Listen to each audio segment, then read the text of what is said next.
Hello Jhansi, how are you? Accident అయిందట కదా? అయినట్టు ఆనవాళ్ళేవి కనిపించడం లేదే. ఇప్పుడేంటి మేడం, మీకు ఆనవాళ్లు కనిపించడం కోసం నేను మానిపోయిన గాయాలకి బ్యాండేజీలు వేసుకుని రావాలా? నీ మాటల్లో ఈ చమత్కారమే నాకు బాగా నచ్చుతుంది ఝాన్సీ. అయితే త్వరగానే రికవర్ అయ్యావన్నమాట, అంతేనా? ఇప్పుడు ఎలా ఉంది మరి? బానే ఉందా? అసలు నిజంగానే యాక్సిడెంట్ అయిందా, లేదంటే ఆ రోజు కేసు తప్పించుకోవడానికి యాక్సిడెంట్ అయిందని నాటకం ఆడావా? అదే అయి ఉంటుంది మేడం. ఇక్కడికొచ్చి మీ చేతుల్లో ఓడిపోయి పరువు పోగొట్టుకోవడం కంటే యాక్సిడెంట్ అయిందని చెప్పి డుమ్మా కొడితే సింపతన్నా వస్తుంది కదా. బహుశా ఝాన్సీ గారు అదే పాటించారనుకుంటా. నిజమే రంజిత్, పాపం ఓడిపోతానని భయపడినట్టుంది. ఏంటి ఝాన్సీ, అప్పుడంటే యాక్సిడెంట్ అని చెప్పావు గాని తర్వాతైనా రాక తప్పదు కదా.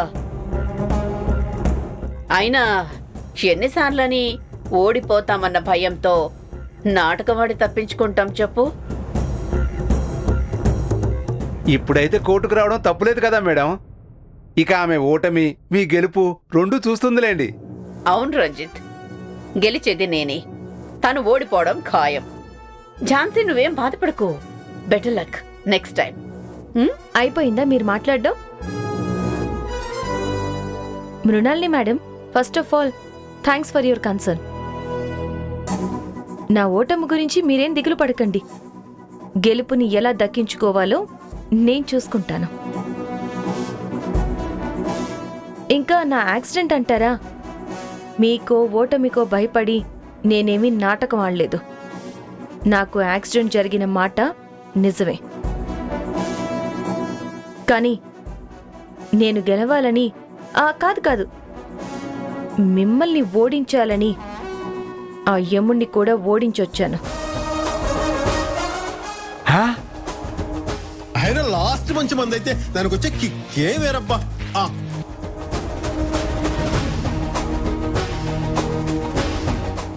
So get ready for the bout.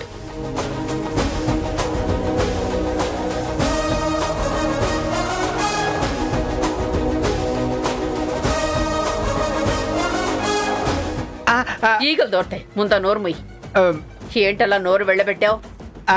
అబే అదేం లేదు మేడం. ఇక నుంచి కేస్ ఫైల్స్ తో పాటు జంజాల గారి సినిమాలు, త్రివిక్రమ గారి సినిమాలు చూసి పంచ్ డైలాగులు నేర్చుకుందాం అనుకుంటున్నా.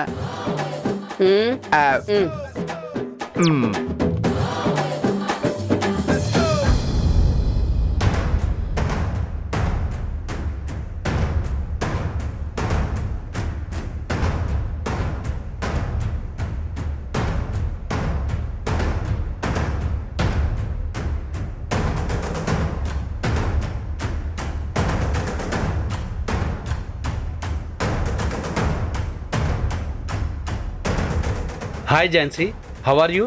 నీకు యాక్సిడెంట్ అయిందంట కదా, are you okay now? Yes your honour, I'm all right now. నేను ఫోన్ చేద్దాం అనుకున్నాను, కానీ కోర్టు పనుల వల్ల కుదరలేదు. Thank you for your concern your honour. కేసుల కంటే వీళ్ళ కుశల ప్రశ్నలు ఎక్కువైపోయాయి. Okay, start the proceedings. Case number 256, Venkatreddy Venkatreddy Venkatreddy. Your honour, అమాయకుడైన నా క్లయింట్ వెంకట్రెడ్డి మీద హత్య ఆరోపణలు చేస్తున్నారు. అవి ఏమాత్రం నిజం కాదు. అలాగే అక్షరం ముక్క కూడా రాని నా క్లయింట్ సంతకం ఫోర్జరీ చేశాడనడం కూడా అవాస్తవం. నా క్లయింట్ ఎవరి మీదైతే హత్యా ప్రయత్నం చేశాడు అంటున్నారో అతనికి క్లియర్గా కుడి భుజం పైన గాయమైంది. తన వెనక నుండి ఒక కుడి చేతి వాటం ఉన్న వ్యక్తి దాడి చేస్తేనే అలా గాయం అవుతుంది. కానీ నా క్లయింట్ వెంకట్రెడ్డి లెఫ్ట్ హ్యాండెడ్, ఎడమ చేతి వాటం కలవాడు, రైట్ హ్యాండెడ్ పర్సన్ కాదు. ముందు నడుస్తున్న ఒక వ్యక్తిని వెనకాల ఉన్న వ్యక్తి కత్తితోనూ లేక కొడవలితోనూ ఇక మరేదైనా ఆయుధంతోనో కుడి చేతి వాటం వాడు కొడితే కుడి వైపే తాకుతుంది. అదే ఎడమ చేతి వాటం ఉన్నవాడు కొడితే ఎడమ వైపే తాకుతుంది. దీనికి పెద్ద రాకెట్ సైన్స్ ఏమీ అవసరం లేదు. కామన్ సెన్స్ ఉంటే చాలు. విత్ యువర్ పర్మిషన్ నేను మీకు డెమో చూపిస్తాను. Okay, go ahead. Thank you your honour. Ranjit ఇలారా. Okay madam. ఇలా వచ్చి నుంచో. ఇక్కడ కాదు, అటువైపు నుంచో. అతని దగ్గర కాదు, ఇలా నుంచో.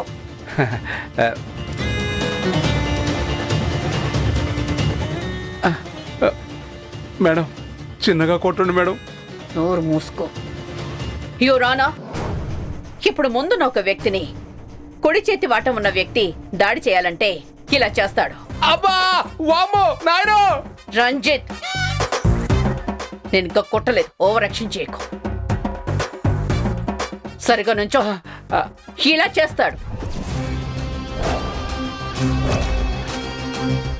ఇప్పుడు ఎడమ చేతి వాటం ఉన్న వ్యక్తి దాడి చేయాలంటే ఇలా దాడి చేస్తాడు.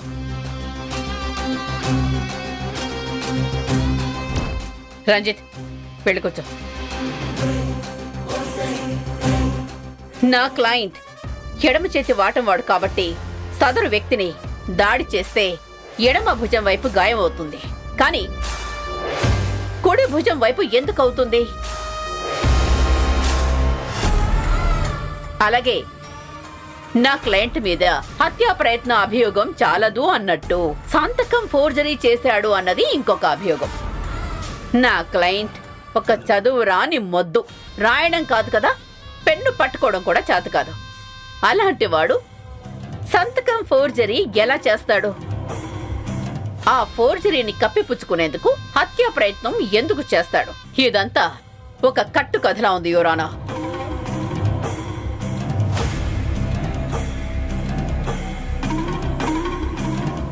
కేసు పెట్టే ముందైనా ఎలాంటి వ్యక్తి మీద ఎలాంటి అభియోగాలు చేస్తున్నామని ఆలోచన లేకుండా తప్పుడు కేసులు పెడుతున్నారు.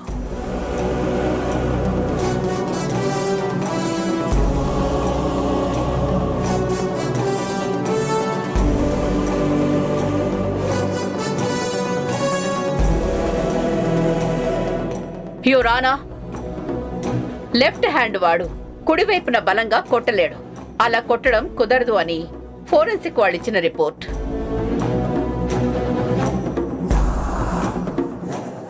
That's all your honour.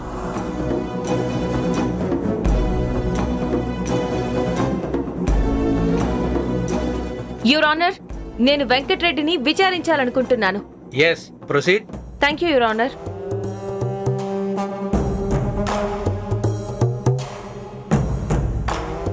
Hello. Hello, మీ పేరు? వెంకటరెడ్డి మేడం. ఐఎమ్ ఝాన్సీ.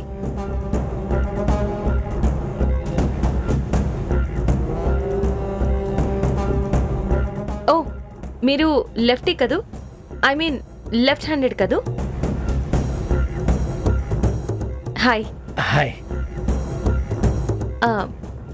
మీరు ఏ పని చేస్తూ ఉంటారు? ఏం చేయను మేడం. మరి బతకడానికి ఎలా? నాకు చాలా పొలాలు, స్థలాలు ఉన్నాయి. కౌలు మీద, అద్దె మీద డబ్బులు వస్తుంటాయి. కొంచెం ఈ పేపర్స్ పట్టుకుంటారా?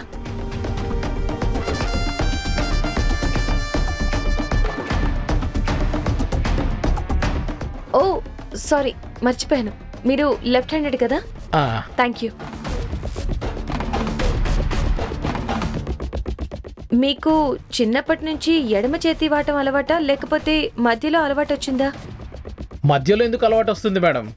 చిన్నప్పటి నుంచి ఎడమ చేతి వాటమే. అంటే అన్ని పనులు మీరు ఎడమ చేత్తోనే చేస్తారా? అవును మేడం. అంటే అన్ని పనులు? అవును madam.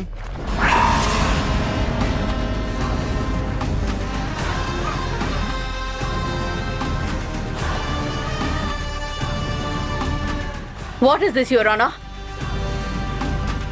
Is it the way to cross?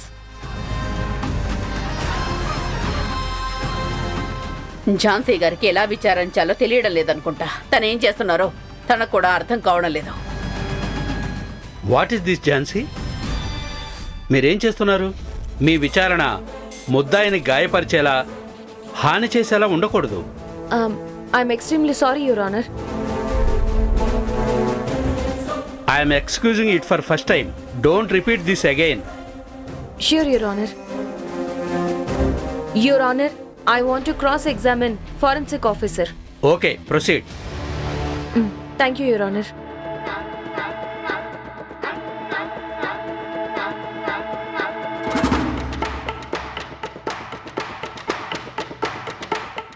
Officer గారు, రిపోర్ట్లో ఇచ్చిన ప్రకారం గాయపరిచింది ఖచ్చితంగా రైట్ హ్యాండెడ్ పర్సన్ అని గ్యారంటీ ఇవ్వగలరా? It's not about guarantee madam. ఇందాక మేడం చెప్పినట్టు ఒక వ్యక్తి వెనుక నుండి దాడి చేసినప్పుడు కుడి చేతి వాటం ఉంటే దెబ్బ కుడివైపు తగులుతుంది, ఎడమ చేతి వాటం అయితే ఎడమవైపు తగులుతుంది.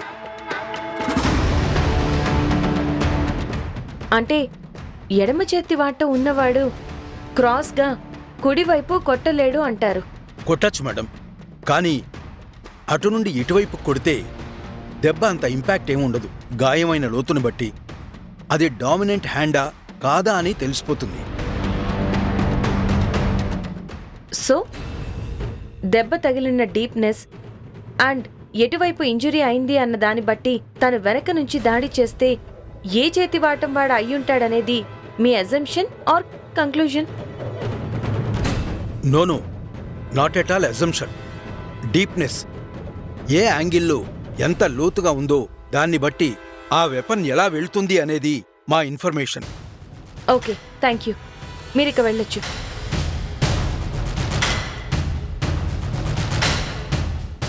That's all your honour. Your honour, there is not any more for the defense to argue. తనకి ఆర్గ్యూ చేయడానికి వేరే ఆధారాలు కానీ అవకాశాలు కానీ లేవు. ఇది నిజంగా ఒక ఫ్యాబ్రికేటెడ్ కేస్. నా క్లయింట్ చెయ్యని తప్పుని తన మీద వేసి లేనిపోని అభియోగాలు వేశారు. అతనికి ఈ కేసులో ఏ సంబంధం లేకపోయినా నా క్లయింట్ని కోర్టుకి, స్టేషన్కి తిప్పుతున్నారు.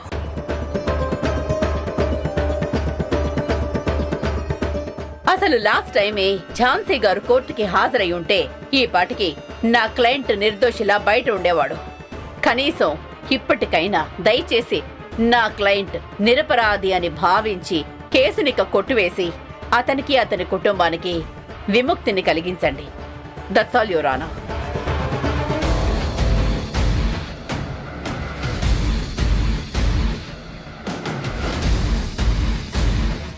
ఝాన్సీ గారు, మీరేమైనా ఇంకా చెప్పాలనుకుంటున్నారా? Yes your honour, just 1 minute please. Okay.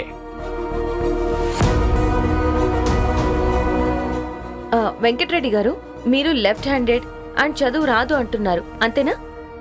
అవును మేడం. ఓకే, చదువు రాకపోతే రాకపోయింది. ఇండియాలో ఎంతో మంది చదువుకోకపోయినా అట్లీస్ట్ సంతకం చేయడమైనా నేర్చుకుంటారు. అలా మీకు సంతకం చేయడం కూడా రాదా? రాదు మేడం. ఓహో, అయితే సంతకం పెట్టడం కూడా రాదా?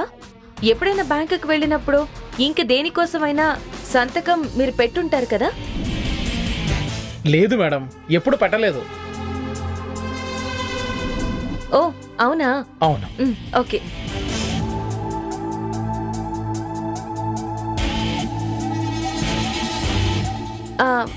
ఏది ఒక్కసారి ఇప్పుడు ట్రై చేయండి.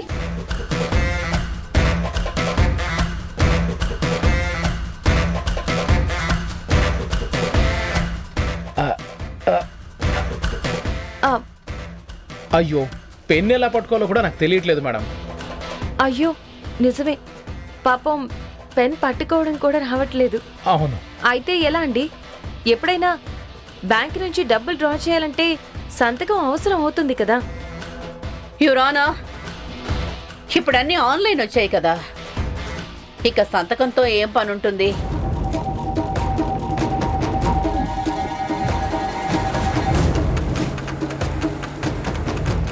అవును. అయితే మీరు ఆన్లైన్ ట్రాన్సాక్షన్స్ చేస్తూ ఉంటారన్నమాట. ఆ, ఆ, చేస్తాను మేడం. ఓకే, ఆన్లైన్ యూస్ చేస్తారు కానీ సంతకం చేయడం రాదు, చదువు రాదు. అవును మేడం. మరి బ్యాంక్ అకౌంట్ తీసుకున్నప్పుడైనా సంతకం చెయ్యాలిగా, అప్పుడేం చేశారు?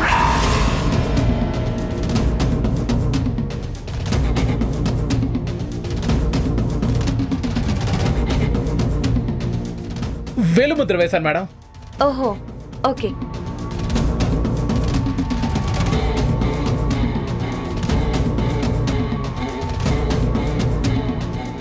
ఏది ఇప్పుడు ఒకసారి వేలిముద్ర వేయగలరా? మీ వేలిముద్ర బ్యాంకుతో కరెక్ట్గా మ్యాచ్ అవుతుందో లేదో చూస్తాను.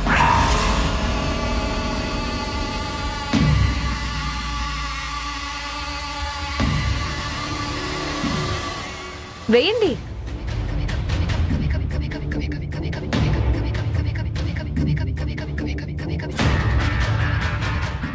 ఆ?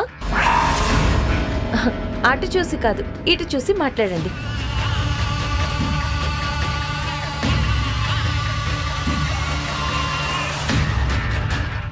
వేలిముద్ర వేయండి. సార్, ఎందుకు ఆలోచిస్తున్నారు? మీకు వేలిముద్ర వేయడం కూడా రాదా? మీరే కదా వేలిముద్ర వేశాను అన్నారు. అప్పుడు వేలిముద్ర వేసి ఉంటే ఇప్పుడు వేయడానికి ఏమైంది?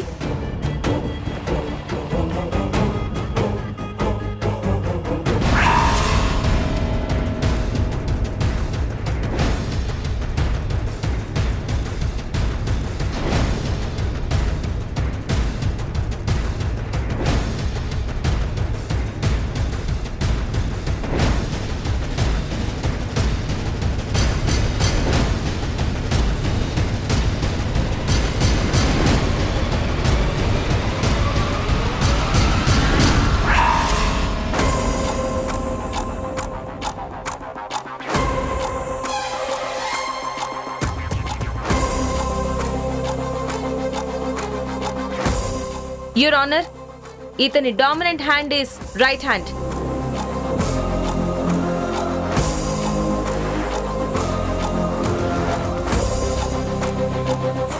ఇప్పటిదాకా లెఫ్ట్ హ్యాండ్ అని చెప్పి టెన్షన్ పెట్టేసరికి రైట్ హ్యాండ్ తో వేలిముద్ర వేశారు.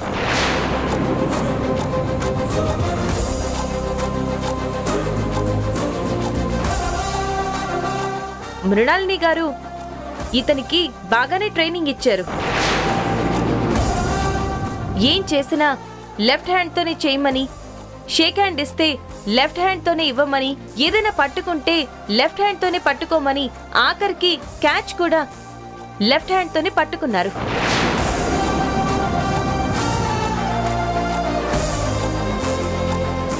ఇవన్నీ లెఫ్ట్ హ్యాండ్ తో చేసిన వాడు వేలిముద్ర రైట్ హ్యాండ్ తో వేశాడు. అన్ని బాగానే ట్రైనింగ్ ఇచ్చారు కానీ ప్రశ్నలు అడిగి టెన్షన్ పెట్టేసరికి అసలు నిజం బయటకొచ్చింది. బహుశా మృణాలిని గారు ఇది ట్రైనింగ్ ఇవ్వలేదు అనుకుంటా.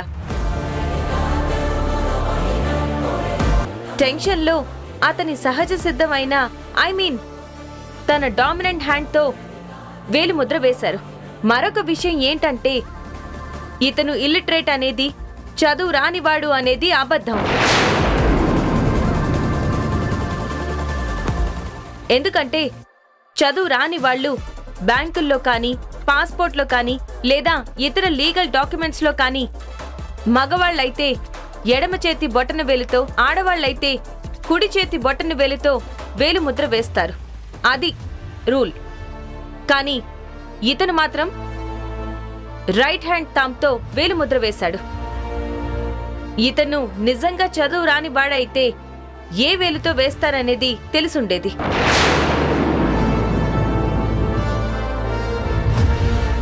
ఇన్ని సంవత్సరాల నుంచి బ్యాంకుకి వెళ్తున్నా ఈ విషయం నాకే తెలియదు మేడం. నోరు మూస్తావా? సో ఇతను రైట్ హ్యాండెడ్ అని తేలింది కాబట్టి ఆ దాడి చేసింది ఇతను కాదు అని చెప్పలేము. That's all your honour.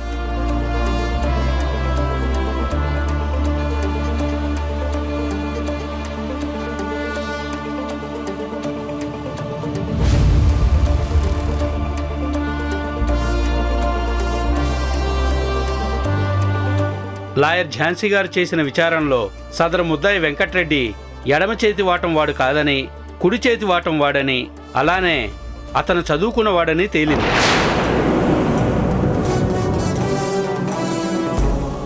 కాబట్టి అతని మీద మోపబడిన హత్యాయత్నం, ఫోర్జరీ కేసుల్ని సమగ్ర విచారణ జరిపించాల్సిందిగా కోర్టు పోలీసు వారిని కోరుతున్నది. అప్పటి వరకు అతన్ని రిమాండ్లోకి తీసుకోవాల్సిందిగా కోర్టు ఆదేశిస్తుంది.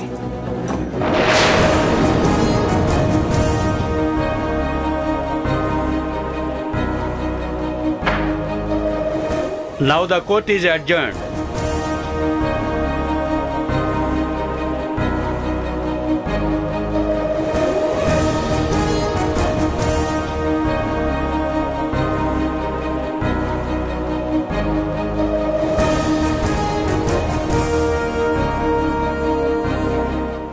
ఇక వెళ్దామా? స్కూల్కి వెళ్ళి పిల్లల్ని కలవాలి.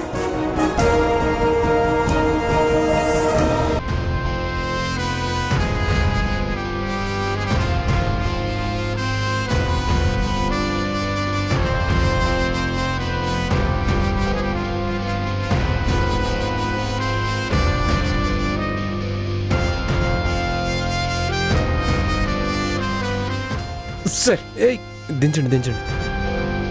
ఎక్కడ పడితే అక్కడ సెల్యూట్ చేయడం ఏంటి? మీరు ఎక్కడున్నా మాకు బాసే.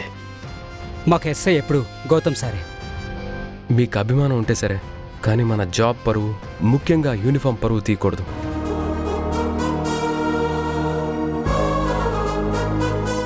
అన్నిటికంటే నాకు యూనిఫామ్ ముఖ్యం, దాని పరువు ముఖ్యం.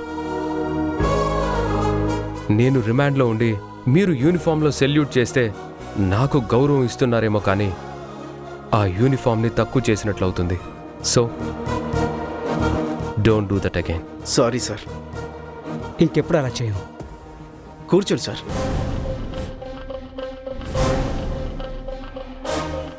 మీరు కూర్చోండి. అడగడం మర్చిపోయాను, ఇద్దరు ఎలా ఉన్నారు? ఏం చెప్పమంటారు సార్? అది స్టేషనా? కాదు, వామో, అది నరక కూపం సార్. అలా తయారైంది. లేదు సార్, ఆ ఇన్ఛార్జ్ అలా తయారు చేశారు సార్. మాకే కాదు సార్, బయట కూడా తెలిసిపోయింది అది స్టేషన్ కాదు, నరక కూపం అని. కంప్లైంట్ ఇవ్వాలంటే కూడా జనం స్టేషన్కి రావడానికి భయపడుతున్నారు.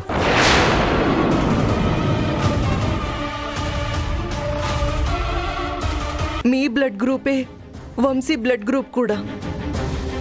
మీరే వాణ్ణి కాపాడాలి మావయ్య.